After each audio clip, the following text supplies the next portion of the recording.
ചൈനയ്ക്ക് അഞ്ചാം തലമുറ ആറാം തലമുറ സ്റ്റെൽത്ത് വിമാനങ്ങൾ 4, ഇന്ത്യക്ക് 0.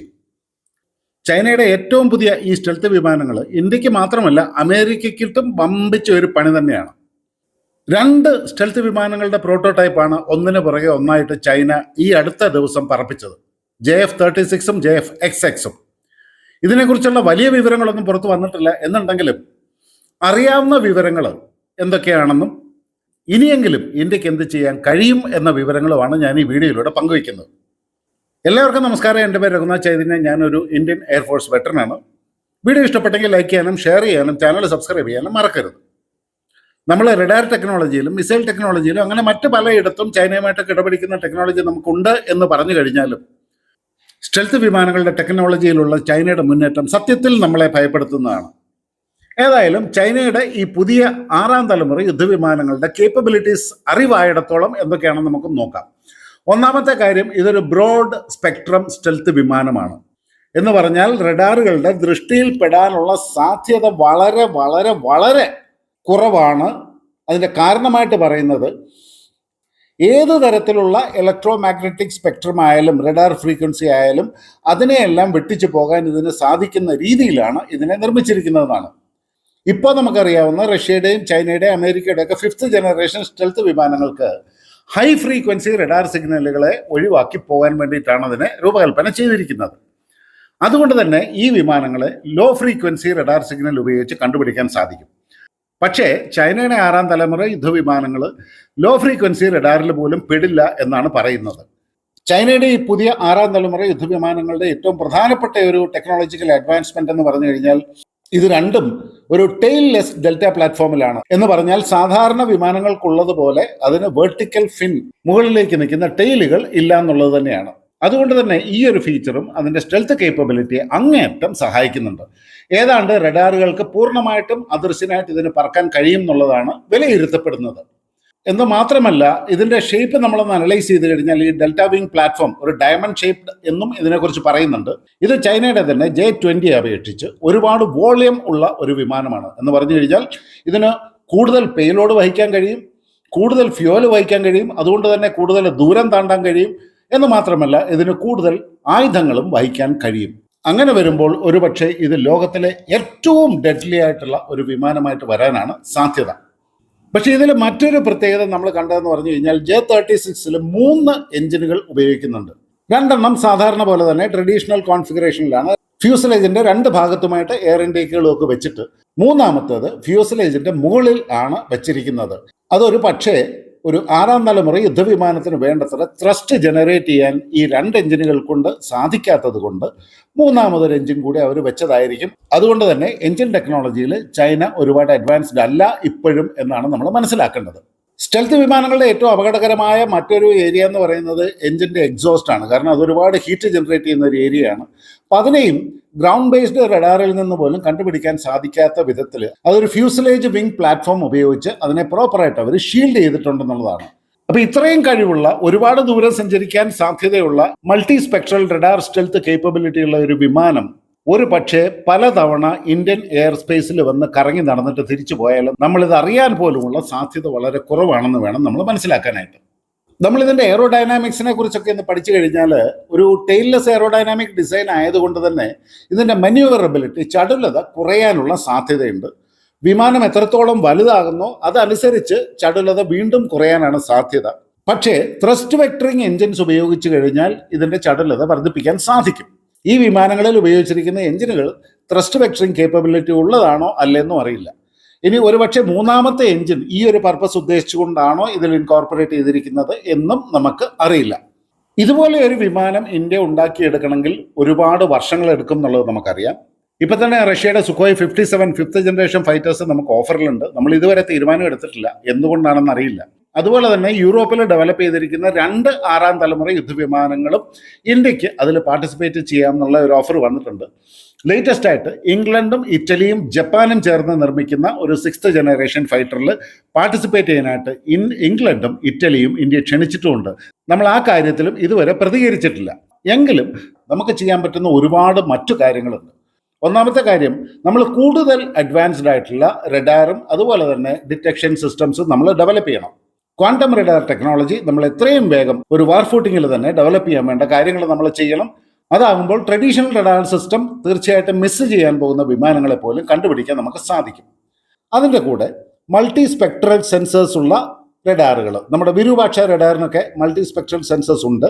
അങ്ങനെ പല സ്പെക്ട്രത്തിലുള്ള റഡാർ വേവ്സിനെ അയച്ച് ഇതുപോലെയുള്ള വിമാനങ്ങളെ കണ്ടുപിടിക്കാൻ വേണ്ട ടെക്നോളജികൾ നമ്മൾ ഇനിയും കൂടുതലായിട്ട് അഡ്വാൻസ്ഡ് ആയിട്ട് ഡെവലപ്പ് ചെയ്യണം. ഇപ്പം തന്നെ നമുക്ക് electronic jamming and deception capabilities ഉണ്ട് എന്ന് പറഞ്ഞു കഴിഞ്ഞാലും അതിനെ കൗണ്ടർ ചെയ്യാനുള്ള ടെക്നോളജി ഇപ്പോൾ ഇന്ന് ലോകത്തിൽ പലരും വികസിപ്പിച്ചുകൊണ്ടിരിക്കുകയാണ്. അപ്പോൾ നമ്മൾ ഏറ്റവും അഡ്വാൻസ്ഡ് ആയിട്ടുള്ള കമ്മ്യൂണിക്കേഷൻ ആൻഡ് നാവിഗേഷൻ സിസ്റ്റത്തിനെ ജാം ചെയ്യാൻ പറ്റുന്ന കേപ്പബിലിറ്റി ഉള്ള സിസ്റ്റംസ് നമ്മൾ ഇനിയും ഡെവലപ്പ് ചെയ്യണം.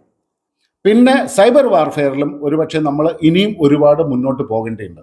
സൈബർ വാർഫെയർ എന്ന് പറയുന്ന സമയത്ത് എനിമിയുടെ സൈബർ സ്പേസിലേക്ക് നമ്മൾ നുഴഞ്ഞു കയറി അവരുടെ ഇലക്ട്രോണിക് സിസ്റ്റത്തിനെ താറുമാറാക്കാൻ വേണ്ട രീതിയിലുള്ള എക്സ്പെർട്ടീസ് നമ്മൾ സ്വായത്തമാക്കേണ്ടിയിരിക്കുന്നു. അതിൻ്റെ കൂടെ തന്നെ നമ്മുടെ കാളി 5000 അല്ലെങ്കിൽ കാളി 10,000 ഒക്കെ പോലെയുള്ള ഡയറക്റ്റഡ് എനർജി വെപ്പൺസ് നമ്മൾ എത്രയും പെട്ടെന്ന് കൂടുതലായിട്ട് ഡെവലപ്പ് ചെയ്യണം. ഇതിനൊക്കെ വേണ്ടിയിട്ട് നമ്മുടെ സർക്കാർ ഒരുപാട് ഫണ്ട് അലോക്കേറ്റ് ചെയ്യേണ്ടി വരും. പിന്നെ നമ്മൾ ഓൾറെഡി ഹൈപ്പർസോണിക് മിസൈലിൻ്റെ ടെക്നോളജി സ്വായത്തമാക്കിയിട്ടുണ്ട്. അതിനെയും ഏറ്റവും നന്നായിട്ട് നമ്മൾ ഡെവലപ്പ് ചെയ്യണം. പിന്നെ നമ്മൾ ചെയ്യേണ്ട മറ്റൊരു കാര്യം എന്ന് പറഞ്ഞാൽ നമ്മുടെ IIT കാൺപൂരൊക്കെ ഡെവലപ്പ് ചെയ്തിട്ടുള്ള ഒരുപാട് ഇനിയും അഡ്വാൻസ്ഡ് ആയിട്ടുള്ള അഡാപ്റ്റീവ് കാമുഫ്ലാജിങ് ടെക്നോളജികൾ നമ്മൾ ഡെവലപ്പ് ചെയ്യണം. ഇതിനൊക്കെ പുറമെ നമ്മുടെ DRDO പോലെയുള്ള സ്ഥാപനങ്ങൾ കുറച്ചും കൂടെ ഒന്ന് ആക്റ്റീവ് ആകണം. DRDOയുടെ മുമ്പിൽ നമ്മൾ കൊടുത്തിരുന്നത് 55 ഹൈ പ്രയോറിറ്റി പ്രൊജക്റ്റുകളായിരുന്നു. ഹൈ പ്രയോറിറ്റി എന്ന് പറഞ്ഞാൽ ഏറ്റവും അത്യാവശ്യമുള്ള ഏറ്റവും വേഗത്തിൽ നടപ്പാക്കേണ്ട പ്രൊജക്റ്റുകൾ. അതിൽ 23 ഇപ്പോഴും ഡിലേയിലാണ്. ഇങ്ങനെയുള്ള ഡിലേനെയൊക്കെ കൗണ്ടർ ചെയ്യാനായിട്ടുള്ള നടപടികൾ നമ്മൾ സർക്കാർ തലത്തിൽ വളരെ സ്ട്രിക്റ്റ് ആയിട്ട് തന്നെ നമ്മൾ എടുക്കേണ്ടതായിട്ടുണ്ട്. ചൈനയുടെ പുരോഗതിയുടെ മറ്റൊരു കാരണം എന്ന് പറഞ്ഞാൽ അവരുടെ റിസർച്ച് ആൻഡ് ഡെവലപ്മെന്റിൽ ഇവർക്ക് വളരെ ശക്തമായ ടാർഗറ്റ് കൊടുത്തിട്ടുണ്ട്. ടാർഗറ്റ് അച്ചീവ് ചെയ്തില്ലെങ്കിൽ അതിനനുസരിച്ചിട്ടുള്ള നടപടികളും ഉണ്ടാവും. ഇവിടെ 55 ഹൈ പ്രയോറിറ്റി പ്രൊജക്റ്റിൽ 23 ഡിലേ ആയിട്ടും നമുക്ക് യാതൊരു അനക്കവുമില്ല. അപ്പോൾ DRDOനെയൊക്കെ ഒന്ന് നേർരേഖയിൽ കൊണ്ടുവരാൻ വേണ്ടിയിട്ട് സർക്കാർ ഇപ്പോൾ പുതിയ കുറേ മാനദണ്ഡങ്ങൾ മുന്നോട്ട് വെച്ചിട്ടുണ്ട്. ഇത് അവിടുത്തെ എഞ്ചിനീയർമാർക്ക് അത്ര സമ്മതമൊന്നുമല്ല. പക്ഷേ മുന്നോട്ട് വെച്ച മാനദണ്ഡങ്ങളിൽ 70% നമ്മുടെ സർക്കാർ നിർബന്ധപൂർവ്വം നടപ്പിലാക്കാൻ പോകുന്നു എന്നാണ് കേട്ടത്. ഇതുകൊണ്ട് എന്തെങ്കിലും വ്യത്യാസം ഉണ്ടാകും എന്ന് നമുക്ക് പ്രതീക്ഷിക്കാം. അതിൻ്റെ കൂടെ തന്നെ നമ്മുടെ റിസർച്ച് ആൻഡ് ഡെവലപ്മെൻറ്റിലുള്ള ഇൻവെസ്റ്റ്മെൻറ്റ് ഇനിയും വർദ്ധിപ്പിക്കണം.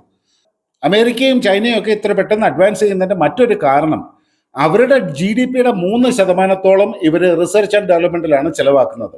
നമ്മളൊക്കെ 2% താഴെ ചിലവാക്കുന്നുള്ളൂ. അവരെക്കാളും നമ്മുടെ GDP കുറവാണ് എന്നും കൂടെ നമ്മൾ ആലോചിക്കണം. പിന്നെ നമ്മൾ പ്രൈവറ്റ് പാർട്ട്ണർഷിപ്പുകൾ ശരിക്കും എൻകറേജ് ചെയ്യണം. ഇന്ത്യൻ എയർഫോഴ്സിൻ്റെ ഭാഗത്തുനിന്ന് ഒരു നിർദ്ദേശമുണ്ടായിരുന്നു, വിമാനങ്ങളുടെ നിർമ്മാണത്തിൽ പ്രൈവറ്റ് പാർട്ട്ണർഷിപ്പും കൂടെ നമ്മൾ തേടണമെന്ന്. പക്ഷെ അത് ചെലവ് കൂടും, അതുകൊണ്ട് വേണ്ട എന്നാണ് മണ്ടന്മാരായിട്ടുള്ള നമ്മുടെ ബ്യൂറോക്രാറ്റ്സ് തീരുമാനിച്ചതും അങ്ങനെ ഒരു പ്രൊജക്റ്റിനെ അവർ കുഴിച്ചിട്ടതും.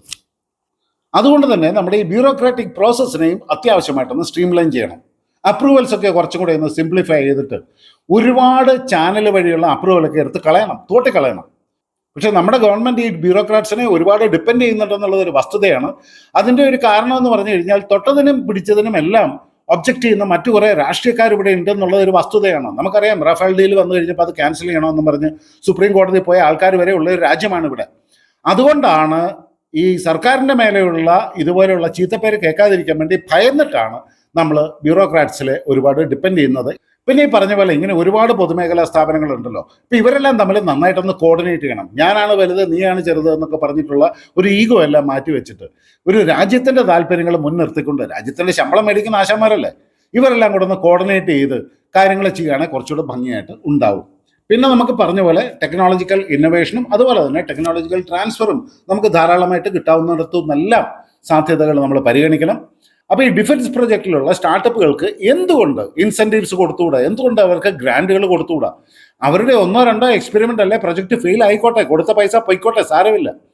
അവരെ കഴിവുള്ളവരെ കണ്ടുപിടിച്ചിട്ട് അതിന് ശക്തമായ മാനദണ്ഡങ്ങൾ വെച്ചിട്ട് അങ്ങനെയുള്ളവർക്ക് വേണ്ടത്ര ഇൻസെൻറ്റീവ്സ് കൊടുത്തിട്ട് അവർക്ക് വർക്ക് ചെയ്യാനുള്ള ഒരു പ്ലാറ്റ്ഫോം നിങ്ങൾ ഉണ്ടാക്കി കൊടുക്കൂ. ഈ രാജ്യത്തിന് വേണ്ടി അത്ഭുതങ്ങൾ സൃഷ്ടിക്കാൻ കഴിവുള്ള എഞ്ചിനീയേഴ്സ് ഇവിടെ തന്നെ ഉണ്ട്. ഇതിനുള്ള അവസരങ്ങൾ ഇല്ലാത്തത് കൊണ്ടാണ് പുതിയതായിട്ട് വരുന്ന എഞ്ചിനീയർമാരെല്ലാം മറ്റുള്ള രാജ്യത്തേക്ക് ചേക്കേറുന്നത്. എന്ന് മാത്രമല്ല, DRDO, HAL, NAL ഇങ്ങനെയുള്ള പൊതുമേഖലാ സ്ഥാപനങ്ങൾക്കും അവിടുത്തെ ഓരോ ഉദ്യോഗസ്ഥനും ടൈം ബേസ്ഡ് പ്രൊമോഷൻ അല്ലെങ്കിൽ സീനിയോറിറ്റി വൈസ് പ്രൊമോഷൻ എന്നുള്ള സിസ്റ്റം ഒക്കെ എടുത്ത് തോട്ടിക്കളഞ്ഞിട്ട് കഴിവുള്ളവനെ പ്രൊമോട്ട് ചെയ്ത് തലപ്പത്തേക്ക് കൊണ്ടുവരാനുള്ള സിസ്റ്റം ഉണ്ടാക്കണം. അവരുടെ ഇടയിൽ തന്നെ ഒരു ഇന്റേണൽ കോമ്പറ്റീഷൻ ഉണ്ടാവട്ടെ. അപ്പോൾ ഈ സിസ്റ്റം ഒക്കെ ഒന്ന് ഉടച്ച് വാർത്ത് അഴിച്ച് പണഞ്ഞ് റെഡിയാക്കണം. തന്നെയല്ല, ഈ ഡിസിഷൻ മേക്കിലും പ്രൊജക്ട് മാനേജ്മെന്റിലും ഒക്കെ ഈ ബ്യൂറോക്രാറ്റ്സിനെ എന്തിനാണ് കൊണ്ടുവച്ചിരിക്കുന്നത്? ബ്യൂറോക്രാറ്റ്സിന് പ്രൊജക്ട് മാനേജ്മെന്റിനെ കുറിച്ച് എന്തെങ്കിലും അറിയാമോ? IIM എന്നെല്ലാം പുറത്തു വരുന്ന വളരെ മിടുമിടുക്കന്മാരായ പിള്ളേരുണ്ട്, പ്രൊജക്ട് മാനേജ്മെന്റ് എക്സ്പേർട്സ് ഉണ്ട്. അവരെ തേടി പിടിച്ച് കൊണ്ടുവന്ന് അവർക്ക് വേണ്ട ശമ്പളങ്ങളും ആനുകൂല്യങ്ങളും കൊടുത്ത് അവരെ ഈ പ്രൊജക്ട് മാനേജ്മെന്റ് ഏൽപ്പിച്ചു കൊടുക്കുക. ഇങ്ങനെയുള്ള ഒരുപാട് കാര്യങ്ങൾ നമുക്ക് ചെയ്യാൻ സാധിക്കും. അങ്ങനെയൊക്കെ ചെയ്തു കഴിഞ്ഞാൽ ഈ രാജ്യം രക്ഷപ്പെടും. ഇല്ലാന്നുണ്ടെങ്കിൽ നമുക്കും ചൈന ഭാഷ നാളെ പഠിക്കേണ്ടി വരും. ഇത് നമ്മുടെ തലപ്പത്തിരിക്കുന്ന ആളുകളും കൂടി ഒന്ന് ഓർത്താൽ വളരെ നന്നായിരിക്കും. ഏതായാലും ഇവിടെ ഞാൻ ഈ വീഡിയോ അവസാനിപ്പിക്കുന്നു. മറ്റൊരു വിഷയമായിട്ട് നമുക്ക് വീണ്ടും കാണാം. അതുവരെ എല്ലാവർക്കും വിനീതമായ നന്ദി, നമസ്കാരം, ജയ് ഹിന്ദ്.